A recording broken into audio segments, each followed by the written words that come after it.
Sauti ya kilimo, mifugo na uvuvi. My name is Geofrey Kirenga, and I'm coming from an organization known as Sagcot. But today I will take this opportunity for the first time to inform you that Sagcot used to operate in about 1/3 of the country where most of our food is produced. And Sagcot stands for the Southern Agricultural Growth Corridor of Tanzania. But from today, it is actually being declared to you. You are part of the very first people to know that we are changing our name because we are expanding our work beyond the corridor. It will be known from now onwards as Tanzania Agricultural Growth Corridors. This is part of the journey that we have taken, and it was declared during the launch of AGRF 2023 by President of Tanzania, Honorable Samia Suluhu Hassan, when she said, Geoffrey, I'm putting you in a panel to advise me because you have done a good job in the Sagcot corridor. Now take whatever that you have done and experience and take it to the rest of the country. I will share with you one secret. One of the things that we did, which was very transformative, apart from implementing the blueprint of Sagcot, we have been very keen in implementing the green print of Sagcot, which is not normally spoken. And that is where we had put emphasis on the issues of sustainability and soil health. Apart from introducing the knowledge, skills, expertise, networks, and as well as the markets, we have been very keen in bringing together the partners which are necessary to make things work.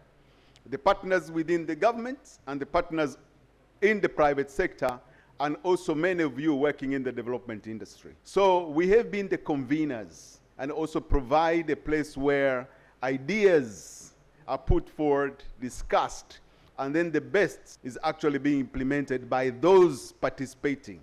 And we are not actually prescribing solutions, but we are providing a platform where we share information and solutions, we share opportunities, and that's what Sagcot has been doing. And we believe we'll be able to repeat the same in the rest of the corridors of Tanzania. Many of the things which we have discussed here have been addressed many times. What is needed is action. Africa food production systems requires action. This action will be implemented by many of us who are within Africa, and especially in countries like Tanzania. It is actually very painful this day and time to talk about productivity of about 1.5 tons of cereals per hectare. There is no way at that level of productivity you can actually transform and implement many of the things which we are dealing with. At that level of production, we'll be dealing with poverty and sometimes life-threatening poverty. It is because of that we have brought together a partnership which we call Green Reference Group in Tanzania. And in there, we have developed the tools that ensures sustainable productivity is one of the issues that has been to be measured, committed, and implemented. And that's why all partners of Sagcot have to sign, I'm afraid to say with their blood, to commitments that will ensure inclusiveness and also provide service in transforming those farmers to reach practical levels of productivity. And I will give you some few examples here. For the farmers that we have implemented soil health technologies, and I will take example of Iringa, where we have large and smallholder farmers, but also in the lake zone. In Iringa, a medium-scale farm of about 300 hectares has an average production of about 10 tons per hectare for maize. That farm is known as Rutuba Farm. I will invite you, if you would like to visit somewhere in Africa, to go and study how that farmer has been implementing this knowledge that we are talking about and sustainably been doing that now for about 15 years. That is where we have learned on how to do it, and we have taken it to smallholder farmers. And about 2,000 of them are involved. But some of the technologies which we are talking about here, for example, the biggest problem in the Southern Highlands is the soil acidity. Right from the day go when you open the farm, the bedrock that creates the soils in the Southern Highlands are acidic. And actually you can even see in the wildlife there, the natural plants which grows there, those are soil acidic loving plants. Then what do? Application of measures that can correct that is important. But where are they? Do we know where the deposits are? How can we create the value chain of that? And can we do it successfully? And this is the reason why I would like to mention a company here, which we started working with that company known as Dodoma Cement. And if the CEO, please, you can stand up. Let's clap to this young lady.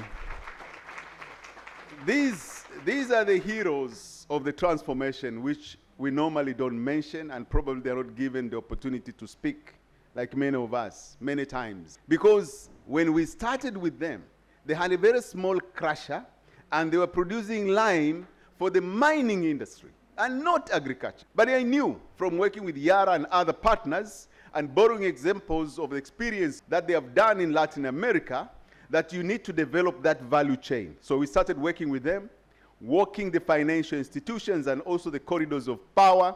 And finally, now they are one of the biggest suppliers of lime in the Southern Highlands. And as we talk about the Lake Zone, which this year now, the data is almost coming out. We have worked with TARI and CMIT in the support of Bill and Melinda Gates. Farmers, we have demonstrated they can produce up to 6 tons after 1 season of applying lime. Imagine if that is taken up by many farmers in that region. Actually, in the area where we are demonstrated, yesterday there are about 300 farmers which are demanding, where can we get lime? Now, the lime that you have used for the demonstration is in Iringa.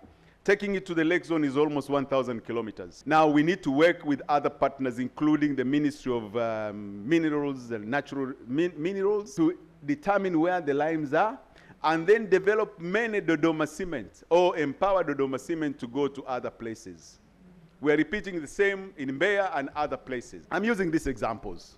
But also, we have seen productivity for a crop like potatoes increasing from below 7 tons per hectare to the average of 28 tons per hectare.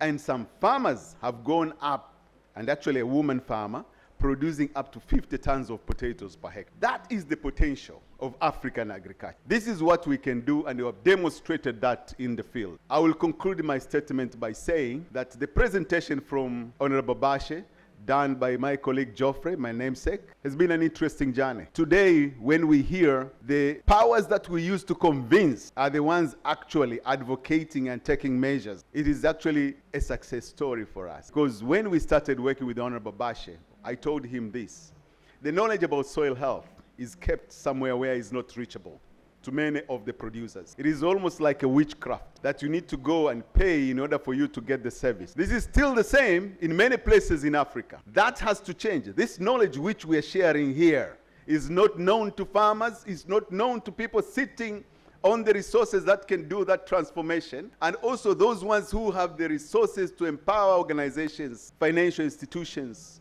governments and other partners to make it work. My last word, last, I would like all of us that works or have worked with Sagcot, please to stand up so that I can recognize your contribution. Those who have worked with us before.